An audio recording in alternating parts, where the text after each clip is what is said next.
Dieu de tous les jours, Marc Thomas, bonjour chers amis. La semaine dernière, nous parlions dans l'émission de la liturgie et je vais continuer aujourd'hui. La semaine dernière, j'évoquais le fait que ce n'est pas le prêtre qui célèbre, c'est l'assemblée qui célèbre l'Eucharistie, sous la présidence du prêtre. Je parlais aussi la semaine dernière de cette célébration qui, comme le disait le pape François, doit avoir une forte dimension symbolique, c'est-à-dire elle doit non seulement accomplir des actes rituels, mais nous permettre de vivre corporellement et spirituellement l'actualité du salut de Dieu pour les hommes. Et c'est pourquoi dans les sacrements, il y a toujours une réalité humaine, le pain, le vin, l'huile, les cendres, le corps, la parole, le chant. Le salut de Dieu ne se manifeste pas en dehors de notre incarnation. C'est bien fidèle à l'évangile de l'incarnation. Aujourd'hui, je voudrais parler avec vous de ce que le Concile Vatican II a appelé les deux tables de la parole et de l'Eucharistie. Comme la semaine dernière, je m'appuie toujours sur ce texte qui s'appelle la présentation générale du missel romain, qui se trouve en introduction de tous les missels d'autel qui sont dans vos paroisses. C'est un texte qui a été écrit suite au Concile Vatican II, qu'on trouve sur le site du Vatican, donc c'est un texte tout à fait officiel, qui décrit le sens de la célébration de la messe et la manière de célébrer chacune des parties de la messe. Ce texte, sur lequel j'ai beaucoup travaillé jadis, écrit au numéro 28 la phrase suivante.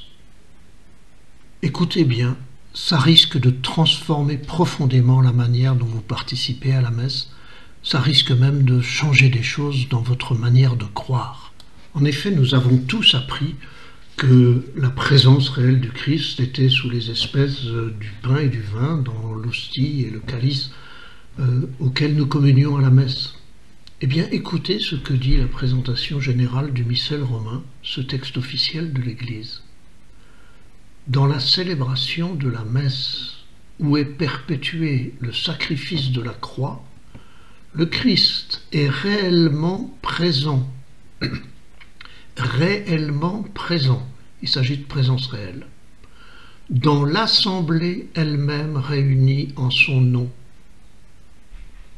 dans la personne du ministre, le prêtre, le diacre, dans sa parole, et aussi, mais de façon substantielle et permanente, sous les espèces eucharistiques.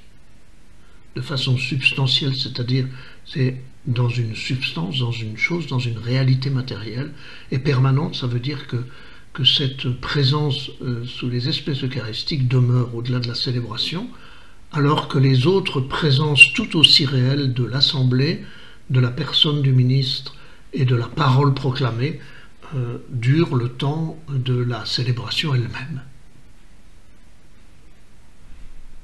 Autrement dit, la présence réelle du Christ, nous y communions dans la communion fraternelle, dans l'assemblée, dans l'ecclésia. Nous reconnaissons le Christ dans la personne du ministre quand il préside l'assemblée qui célèbre. Nous communions à la présence réelle du Christ dans l'écoute de sa parole. Et puis aussi dans la communion à l'Eucharistie. Ça élargit considérablement notre conception de la présence réelle du Christ. Et la présentation générale du missel romain continue.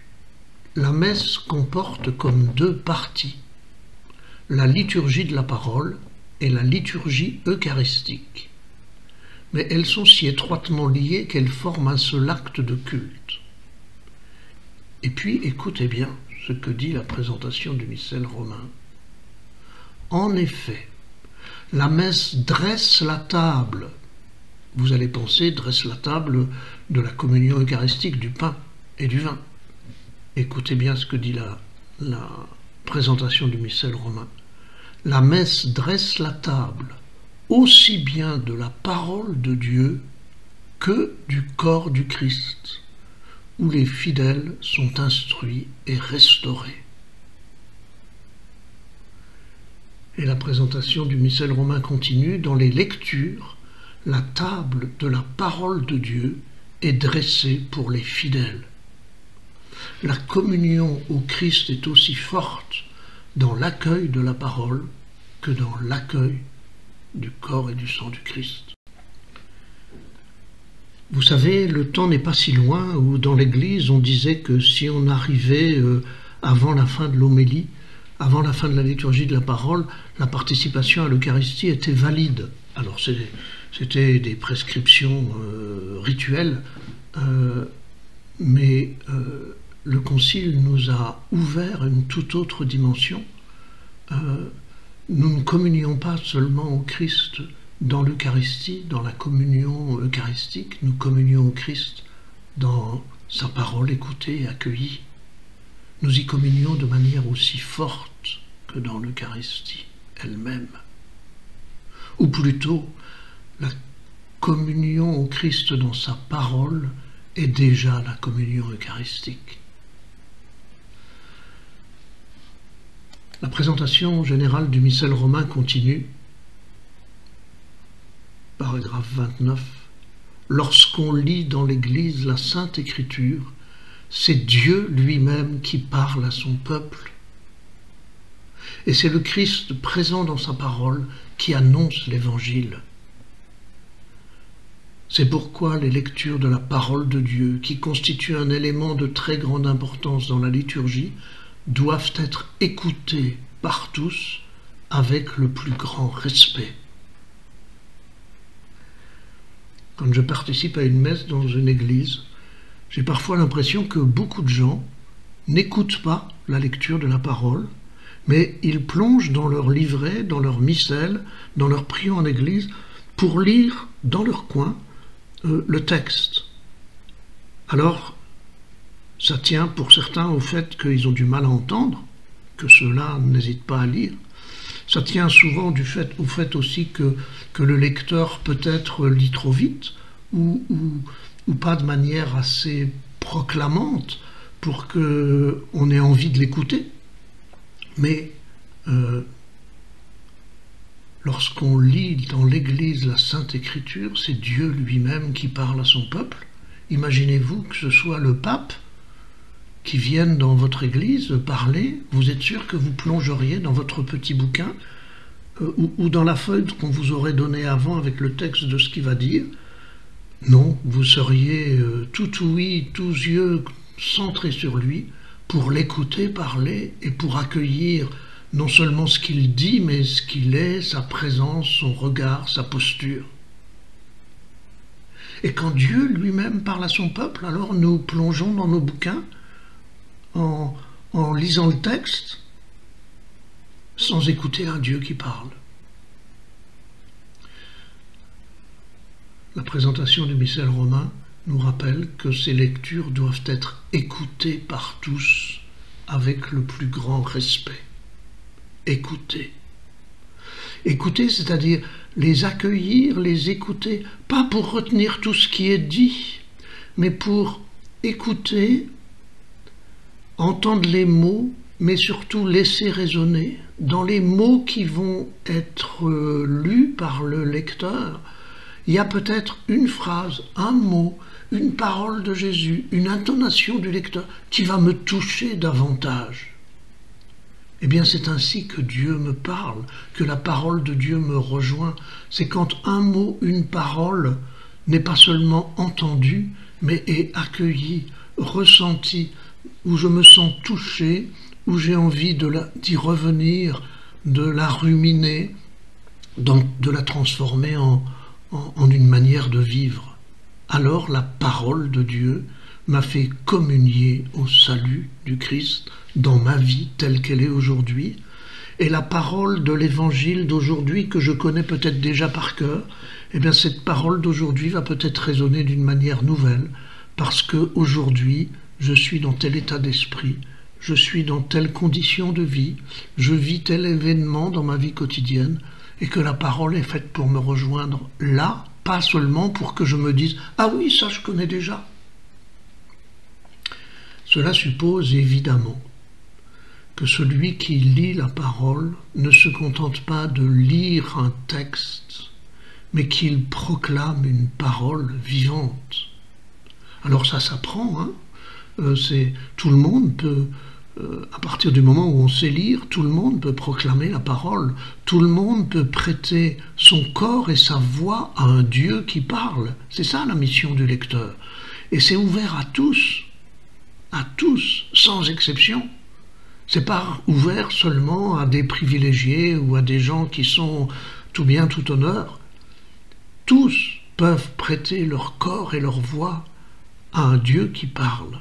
Ça suppose que le lecteur ne lise pas seulement le texte qui est dans le livre qu'il a sous les yeux, ça suppose qu'il l'ait suffisamment lu à l'avance, accueilli, dégusté, pour en faire une proclamation. Alors pas avec du grand cinéma, avec une sorte de modestie qui va permettre à chacun d'entendre ce qu'il a besoin d'entendre et pas seulement l'expression que va avoir le lecteur, mais il faut que le lecteur regarde son assemblée, puisse lui dire « voilà ».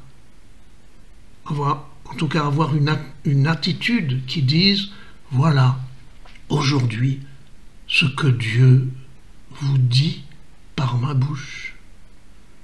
Je suis sûr que si les lecteurs ont cette conscience de prêter leur corps et leur voix à un Dieu qui parle, alors ils liront autrement, ils liront plus lentement, ils liront avec plus de sens, ils liront peut-être en laissant de temps en temps des petits silences pour permettre à cette parole de résonner dans le cœur des auditeurs. C'est ainsi que le peuple célèbre. Le lecteur prête sa voix et son corps et son attitude à un Dieu qui parle. Enfin, dans la liturgie de la parole, tout le peuple célèbre, parce que c'est une dynamique, la liturgie de la parole. D'abord, on écoute un Dieu qui parle. Ensuite, l'homélie a pour objet d'actualiser le message écrit il y a 2000 ans dans notre langage d'aujourd'hui pour qu'il rejoigne les hommes tels qu'ils sont. Ensuite, la présentation générale du missel romain nous rappelle que cette parole divine, le peuple l'a fait sienne par le silence et les chants, le chant du psaume, le silence qui médite. Le peuple y adhère par la profession de foi. Et ensuite, nourri par la parole, il supplie avec la prière universelle, qui s'appelle aussi la prière des fidèles, pour les besoins de toute l'Église et pour le salut du monde entier. Vous voyez, ce ne sont pas simplement des moments qui se succèdent, c'est toute une dynamique. Dieu parle, on lui répond par le chant. On adhère à la parole de Dieu par la profession de foi, et on traduit cette parole de Dieu dans l'actualité du monde et de l'Église par la prière des fidèles. Voilà comment le peuple célèbre la parole de Dieu. Bonne semaine, à la semaine prochaine pour la suite de la liturgie.